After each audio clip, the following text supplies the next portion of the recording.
that your glory and your honor will fall upon us. And whatever knowledge we attain today, we'll be able to apply it through thy wisdom, so that at the end, all glory and all honor will be given unto you. We commit that speaker into your hands. We pray that even as he comes, it will be less of him and more of you, Lord, the insight into your people, so that you'll be able to use him to bless your people. These and many things we pray for in Jesus' name. Amen. Without further ado, I would like to invite Dr. Che to give us the talk on how to have an extra income. Hello.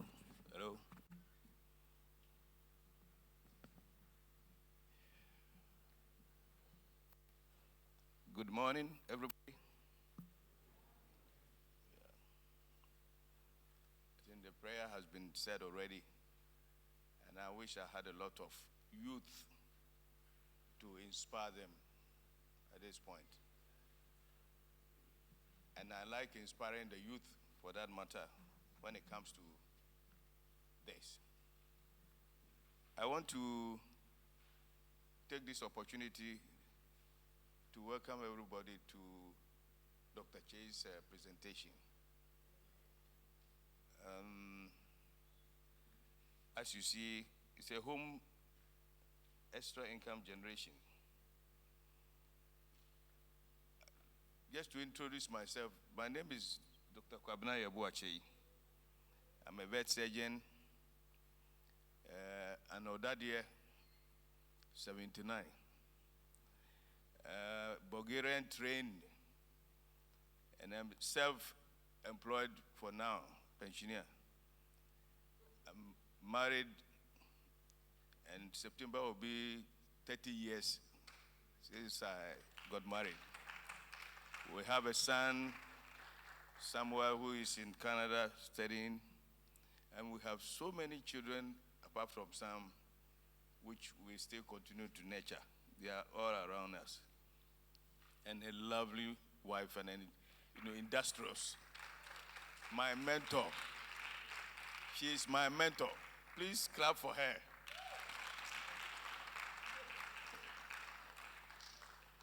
Yes. Please, next slide. We have biblical principles for financial soundness, and these are given up here. I'm sure you can see it, and I don't need to go through them for now. Please, next slide. The aims and objective of this talk. The concept is aimed at generating extra income in the home to complement the official regular incomes with very little stress and without burdening oneself financially and into retirement. And it encompasses all group of persons. Then we go to demographic, and Ghana demography. You see that there's Bulgaria and Ghana, population-wise. And please look at them very carefully. In 1977, when I was, 279, when I was at Odadia, Ghana population was about 8 million. At that time, when I got a scholarship to go to Bulgaria, Bulgaria had a population of 8 million as well. So it means we were apart when it comes to human resource. Over the years, and as of today, Ghana population has increased by 31 million. And you are all aware. And Bulgaria population is 7.85 million. What's wrong with them? What's wrong with them? Are they not giving birth? It means they have a decline type of population, negative population. It means they have very less to feed. The energy, everything is mechanized. They are producing to export. Here is the case in Ghana. As of 2020, this is the data for our population, 31 million. I'm sure we are still counting. And some people were also not counted.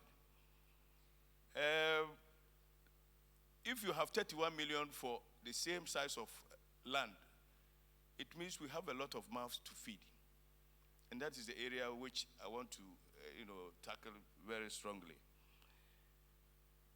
If the population is increasing, it means there should be opportunity for jobs. There should be people going to school, complete, and the job will be waiting. It means nobody will be crying for, there's no job, there's no job. What is happening in our circumstances is that the population increase in Ghana, I'm not doing politics. Population increase in Ghana favors only the politicians. They want numbers so that you vote. Don't misquote me anywhere, but I'm telling the truth. They want numbers so that they go to power.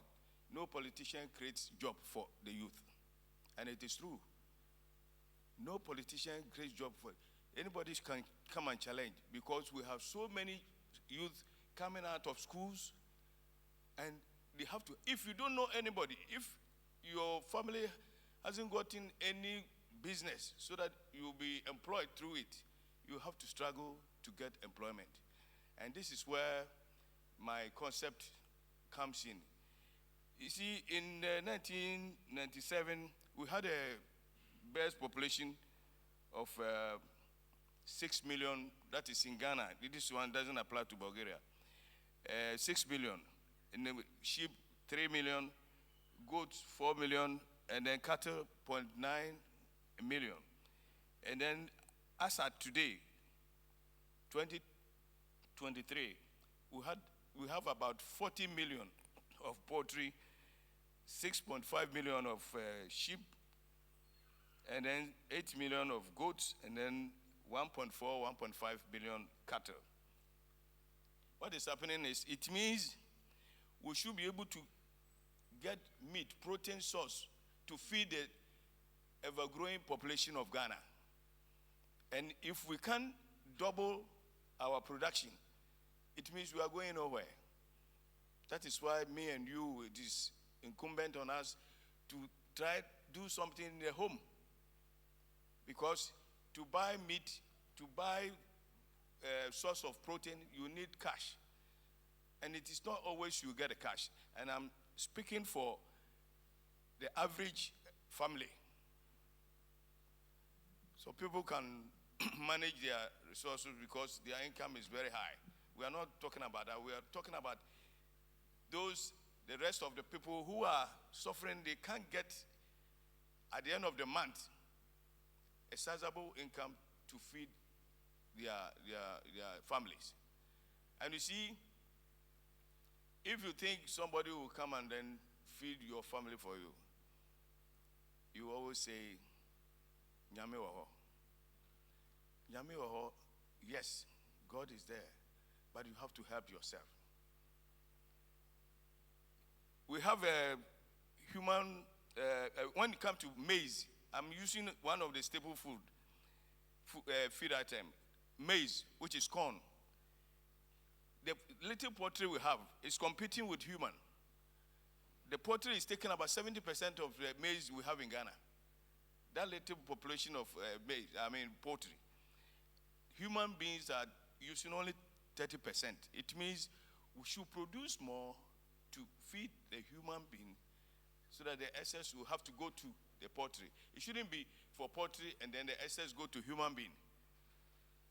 This is the scenario we have.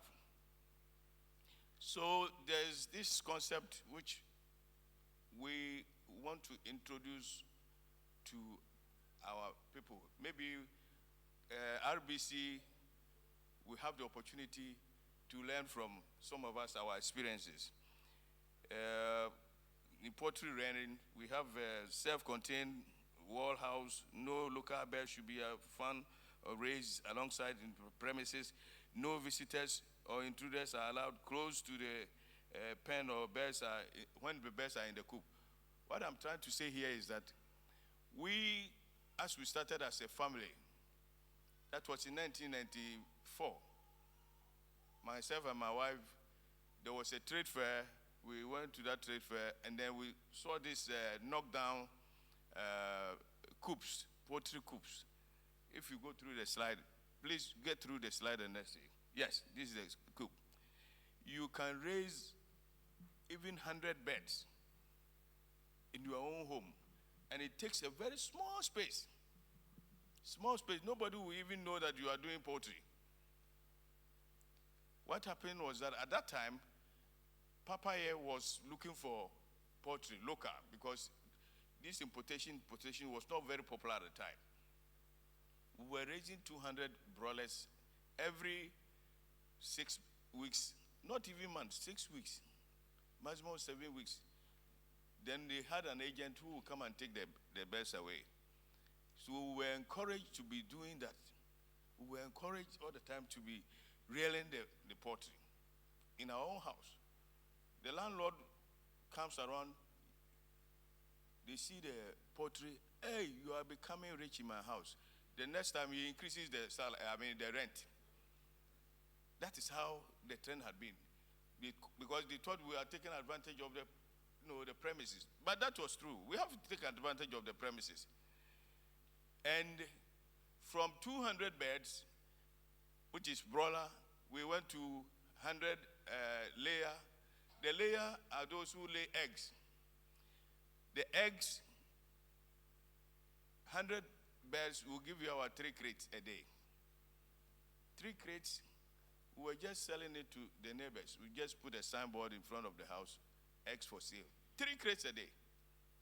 We put a price tag on it, and it encouraged us to move forward.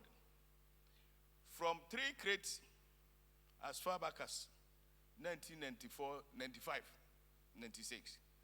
Today, we have a capacity of 10,000 beds. And the farm continued to run as we speak. And you are all beneficiaries of that very adventure.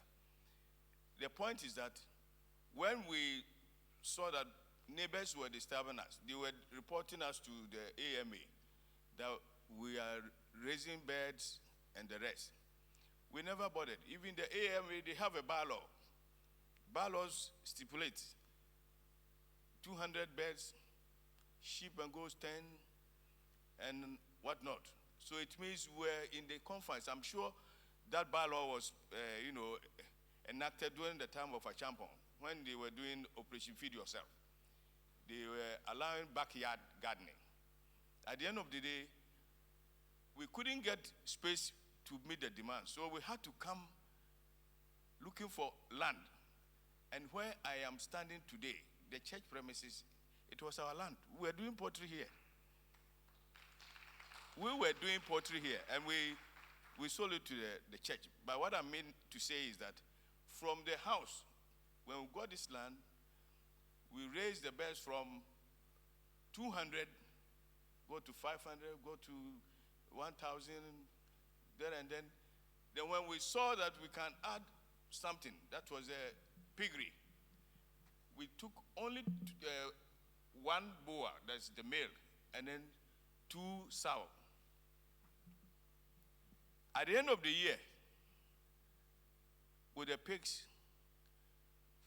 each one, the sow will give birth to about 10. So the 2, by the end of the year, we were getting about 60 pigs.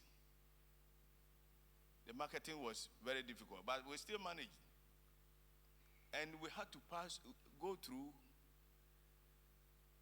this period of problems with Muslims, where in front of your house, if you put pork, they will never pass there. We did a signboard in front of my house. Everything is there, eggs, cockerels, layers, broiler, and at the end, I put pork. Can you believe in the night, and I'm sure it's a Muslim, he came and caught the pork aspect. And one day, a lady came, a Muslim came and told me that if the pork is there, no Muslim will enter here. I said, oh, okay. So I had to design the signboard again and put fish. We are still selling pork. But when I put fish, they have never ceased to come to the place. What I'm trying to say is that I'm not saying everybody should go into pottery, but it's a very lucrative area for young and teeming youth. It's a small space you need to venture, and then you become a master one day. And the pigs, too, at the end of the day, the same thing I can tell you about. Now, when it comes to gardening in the house, there's nowhere we have stayed, whether rented or our own house, that we planted a flower. I don't have flowers in my house. The flowers are cocoyam, plantain, coconut, pear, palm trees, pawpaw, mango. And I'm telling you this, if I live here, follow me, you go to my house, they are all sitting there. I don't buy plantain. If it is ready, what we do is we put a ladder. And then when we want to cook, we count the number of people. How many will you eat? Say 3, 2, 4. And then we cook that one so that there will be no waste. And it has been our culture up to today. If there's spare, if it's excess, we give to people. If you want to buy more, we introduce you to it. It means we get an income. At the end of the day, if we had the money to go and buy, it's conserved. That money is conserved. It's another way of generating income. Because if it is even your salary, you keep it. It's another way of generating the income. You kept your money, but you have your own surrounding resources. This is what I'm talking about. And then we have the vegetables. All the vegetables we try to do. We have mushroom, and then pepper from time to time, okra, we grow them. When you go through the slide, you see that everything I'm talking about, we have in the house. The coconut, as you see there, when it started, we got a species. It was just down low. You could just pluck it. But today, it is grown very tall because we've been plucking. I think that is the breed. And we are very grateful for this venture. You see me there with a palm fruit. I'm doing it myself. There comes a time we have about 10 to 15 bunches. What do we do with it? We do our own palm oil. And we can extract about 1 gallon to 2 gallons, and then we use it. How do they call it today? Organic. It means you have in your own home. You conserve the money to go and buy it. How much is 1 gallon of palm oil today? It's about 90 or so. 120. I'm sure all of you go to the market. 120. I will take 120 and go to the market to buy it. I reserve it. I conserve it myself. Please, coconut. 1 coconut on the street in Accra today is 5 cedis. 5 cedis. And if you want to, it has become more or less like a pleasure drink. It shouldn't be something we should. In my village those days, you plug whoever can climb. He goes to bring down, and then on the spot we all take it. But it has medicinal advantages. Therefore, at the end of the day, it shouldn't be something which should be an essential commodity. We should take it as and when it's available. So if I have this type of coconut, I can sell and get money out of it. That is in my own home. These guys who go around plucking, and then if they take it at even 2 cedis, 1 bunch contains about 20 coconuts. And if you have 4 bunches, so many, 2 cedis or 3 cedis for about 80 coconut. Is it not money? What we can produce is salt. We can produce matches. We can produce Kobe in the house. So all these things can take care of the Kobe and the rest. And then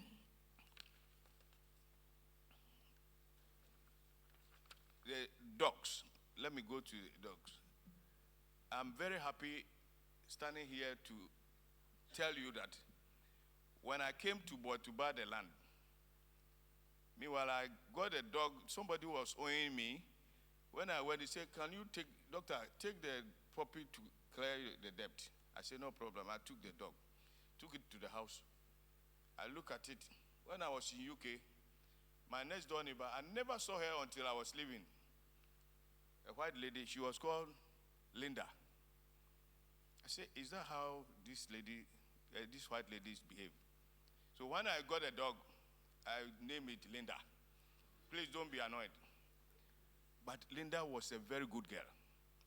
Linda, the first delivery gave me 11 puppies. When he gave me the 11 puppies, because of my profession, everybody relied getting puppy from me. I was selling it at that time, 2.5 million. I collected the money and then started building my house. In the year, he gave me 2 deliveries. First one, 11, second one, 10. The third one, the following year, gave me about 12. And Linda was able to take care of all the puppies. Linda was a very good girl. It showed that, not that it was for security. Even though initially I had problem with it, when I sent it for crossing, it would never allow. So I bought a male. So when the male came and then they grew up together, before it could allow itself to be crossed. It died at the age of 14 years. And then the legacy, I got about 2 males to keep the house. What I'm trying to say is that the puppies Linda was giving were selling commodity. It was in my house. I was generating money which is not from my salary at the end of the day. That was at the same time when the poultry business was going on. And the poultry business was in a minute, 200 birds, you finish, and then the others were coming. So it means the attention now goes to, at times you realize that there's more attention when you are even leaving for the office, somebody will be calling you, do you have this? It takes your mind back home. In the sense that you will never be bored. There's always activity in the house. When you close from work, you are in a hurry to come and look at your own wares, whether it is plants or whether it's animals or whatever it is. And I will encourage the youth. I'm talking of a lifespan of 1993 up to today. And we are counting 100 beds, and today is 10,000 capacity. It didn't start in a day. That is why the youth, if you are listening, and I needed to, encourage the youth to be around. This is the time you should have the ideas. Those ideas, it should start now. And then those about to marry, it should start now. When we got married, that is when the ideas came. My wife so enterprising to the extent that she came to look for this land. And then we all followed. We employed guys to come and then work on it. And we had a resident for those living here with their families. It means we generated employment for somebody to get an income. Ours was extra income, but to them it was income, official income. So I'm encouraging everybody. It is not, at the moment, I'm talking about extra income. But that your extra income is somebody's income at the end of the day. And it's very, very, important and crucial. And then we have rabbitry. When we started, when I joined the Baptist church at the circle, the encouragement from some of us, who knows Pastor Fred, Rabbit? And he had to even get the best rabbit farmer for the district. You have to, Fred Degbe, yes. You have to get a passion for it. And Pastor Fred, everywhere, he was, we were communicating. Oh, can you pass there? Doc, this is what is happening. Can you pass there? I said, no problem. And I don't know how much he was selling, but it was something which will be coming, as bonus. And when it comes to even the poultry, there are a lot of people who have helped in the poultry sector. I remember when I joined Danex those days, there was an accountant. When he heard I was a veterinary doctor, he said, can you help me do this? I said, no problem. I sent a carpenter. We have a standing carpenter who is prepared to make you a cage for even 50 birds. Somebody comes to your house, you will never know that you are even rearing poultry. If you want 1,000, FO will give you the cage for it because he learned from us. And we've been using him for other people who have graduated from 50 to 1,000 to 2,000. Mr. Bochwe had to do the poultry in his house. And he charged all his children and grandchildren. And he drew up a roster. You will be giving them feed and then water Monday. You Tuesday. You Wednesday. At the end of the year, Bochwe was telling me confidently, when they sell the birds after Christmas, they put the money on the table and then they share according to size. He would take the chunk, then the wife, because they were all taking care of the birds. I was so amazed about his example. And I want it to be for everybody here because it is a family affair. Everybody should know what is going on in the family. As I speak with you, there's nobody in my house who doesn't know the size of an egg, how much it should cost. No, nobody. Everybody knows the size of egg, how much it should cost. And then it is not out of, but from experience. From experience. And we continue to stay with people who we have adopted. And I know by God's grace, they will graduate to become bigger poultry farmers even than us. They are learning from us, but they will replicate it in the bigger way.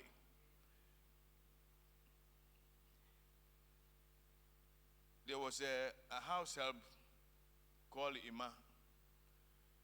When I wanted to involve him, the dogs, when they deliver, then I just give him encouragement. Ima, if you take good care of these puppies, the first sale, I'll give the money to you. Look, the boy gets up 5 o'clock. Clear the feces, do everything, take care of the puppies. And when you see them at that point of sale, very lovely. The first sale, according to pledge, I give it to him. He's happy. He continues to render services so that it means he's learning how to even raise the puppies. One day, I may not be there, but he'll be remembering when I was with a certain doctor, this is what we were doing. It's a job employment. It's a job employment. And it will be his future if he's supposed to learn carpentry or mason or whatever, fitting, mechanics. He will do this one as a side, and one day can even graduate to become a farmer for that matter.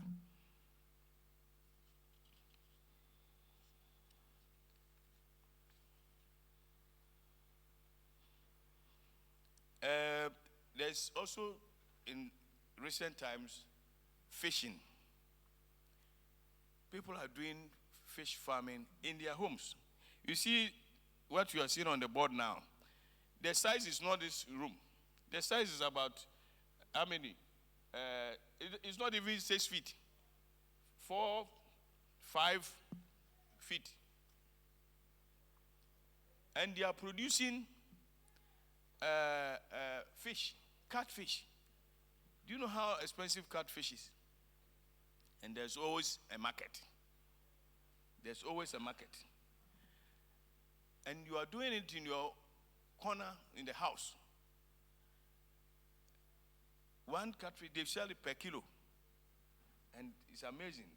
You see, the scale there you see, the catfish there is about 1 kilo. Good price. Good price. Nobody will know that you are reeling catfish. Nowadays, they even sell them on the net, the media space. Ton a ton, they will just advertise and people just be placing orders. You are in your house. You give them feed and then you go to work. They will eat and then be growing to give you the multiplication. Catfish. We have fish feed. We have fish feed which you buy, just like in any other poultry. We have their feed. It's a formulated feed for fishes, whether tilapia or catfish or mudfish. We have a formulated feed for them, and it's available. People are also cashing in for that matter. This gentleman is my colleague. He's staying, we become almost family friends. What happens is that when you come to the town, my house is first, he is staying up there. When he passes the house, then he says, "Hey, dog, this is what we do. For this one, I'll also do it." I gave him seedlings, coconut seedlings, palm nut seedlings. Then whatever I do, he goes to replicate it.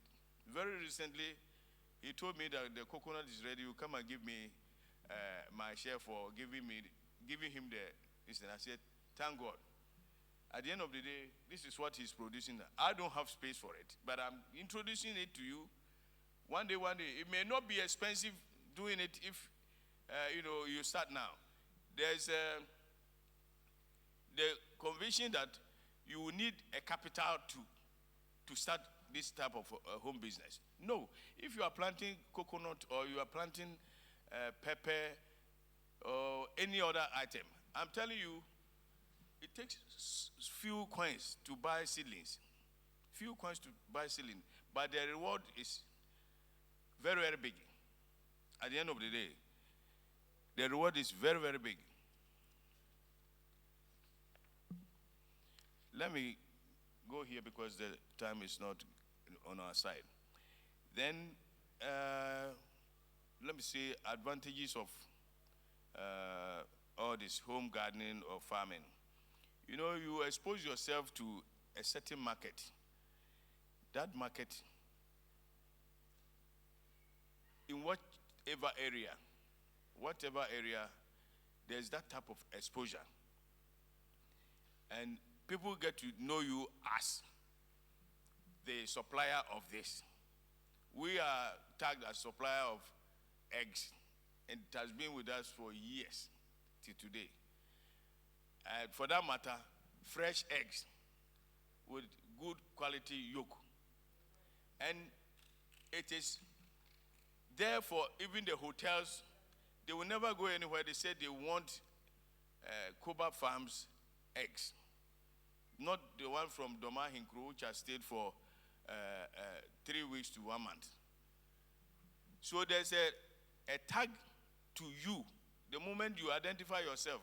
Even if you put a table in front of your house and you put a bunch of plantain on it, as people pass by every day, they identify you with a certain type of trade. This is why I want everybody to know that you started from somewhere and then the rest will be added to it. The reason why I say the rest will be added to it, from the plantain, if you add pepper, people will come and then they will see the pepper. From the plantain, if you add pure water, people will come, they will see the pure water. They will say, go to this person, you will get this type of, materials from it. And then the other advantage is that it generates a non-taxable income. Non-taxable income is in the sense that, GRA, They are going around looking for people who don't pay tax. But the coconut or the plantain or whatever you are doing in your house, it is not in their statute book to come and tax you for it. It is not in their statute book that somebody is railing pepper. Then you say, look, because of you doing pepper, I'll charge you every month, you have to pay this amount. It is not there. And then it also raises the question of boredom. You know, if you come from work in the evening and then there's nothing to do. Those days, old days, my father, when they come from work, then you stretch the leg and then take graphic.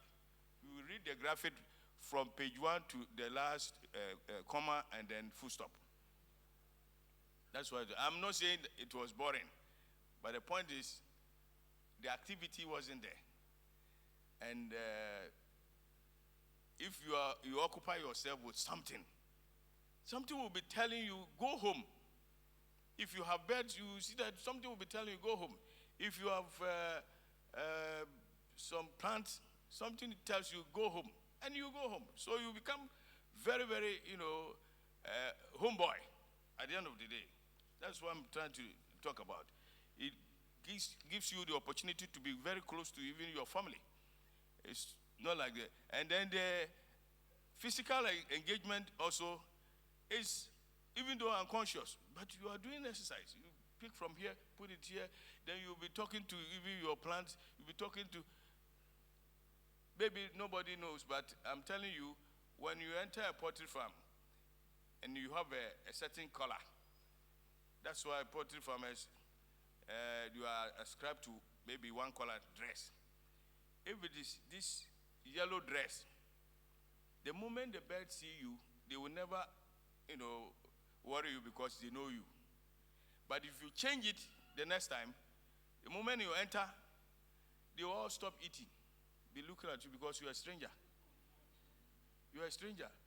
And that, the traction is not good for the birds because if they have to eat, especially broilers, and then they have to put on weight, by 6 weeks they are ready for the market.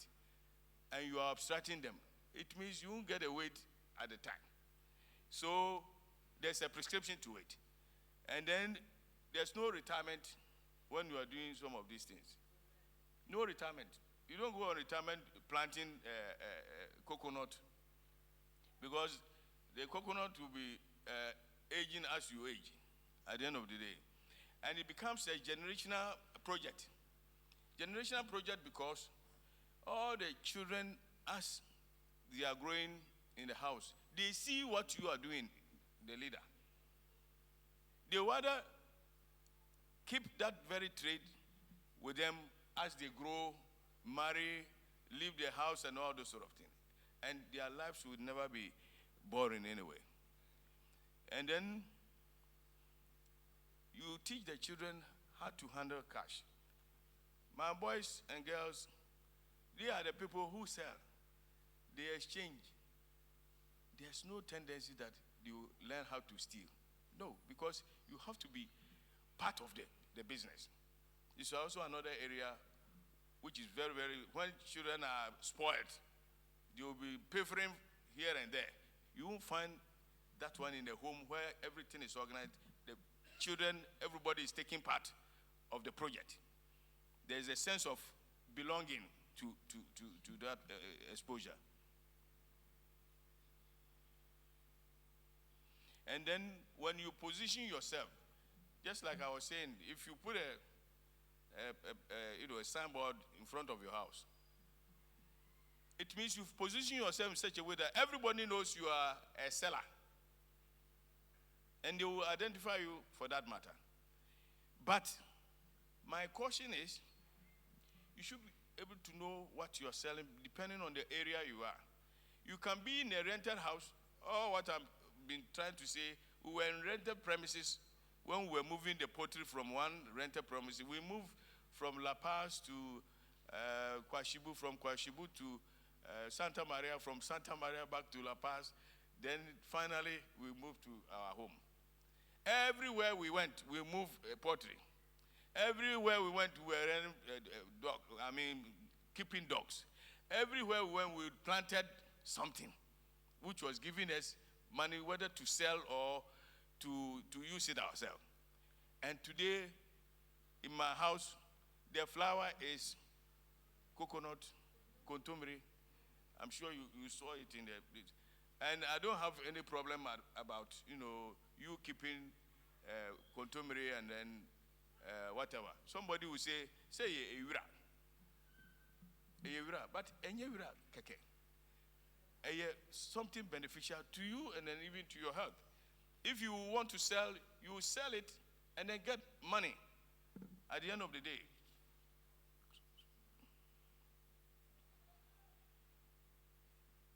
And in modern times, the social media is doing a lot of marketing for people who are doing such small things in their home. Just for instance, somebody doing merchant, money, boba money, merchant. He has the phone in the pocket. Somebody rings, can you transfer 2,000? And at the end of the day, they get income. But unfortunately, that income is personal. But I'm talking about a home. That income is personal, but he's doing business. He may be in his or her office, but doing that merchant business. And it helps. There's a lady we were just talking about who is in the pharmacy, attendant. She's being paid 500 at the end of the month. But the merchandising she's doing, the mobile merchant, gives her about 1,200 a month. 200 a month. Will she stop the pharmacy job? No, because this mobile money stuff. When it started, space to space, people even opened offices. With time, we were using credit paper. Today, it is on your own money to the bank. So time changes. So if you rely on these things for your everlasting income, maybe even the banks, they are, retrenching some of their staff because they don't need. If you are doing online banking, you don't need so many staff, in the bank, and they retrench them, give them package to go home. That is technology for you. But there's no technology going to affect you when you are planting cocoyam, yam in your house. The value rather will increase. The value will increase. If the inflation is high, you also increase the price of your wares at the end of the day. And there's always market, and we have so many mouths to feed. As I indicate to you, 31 million Ghanaians, if you have a child for the next 35 years, as the data is, the world population census is saying, 1,600,000,000 will be youth, and then there will be no job for them. You have to start now. 2035, from now, it's about 12 years. Within 12 years, I'm telling you, we started 1994. And today, about almost 30 years, we have graduated. So by 1935, will you be part of those people unemployed when you are listening to me today to enrich yourself?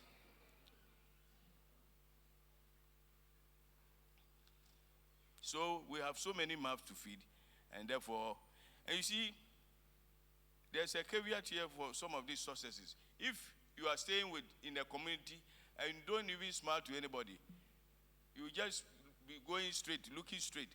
When the time comes for you to start some of these things, what happens is that people won't be even patronizing your wares. Yes. Mami, where there? And then they will never even give you the opportunity to increase even the business in which you have taken it. So I think I will end here because time is up. We have a lot to talk more. When the opportunity comes next time, we shall mount the podium and then give you more. If anybody has any, thing bothering or to enter into any of these businesses, please, we are always available to give a happy hand. Thank you very much.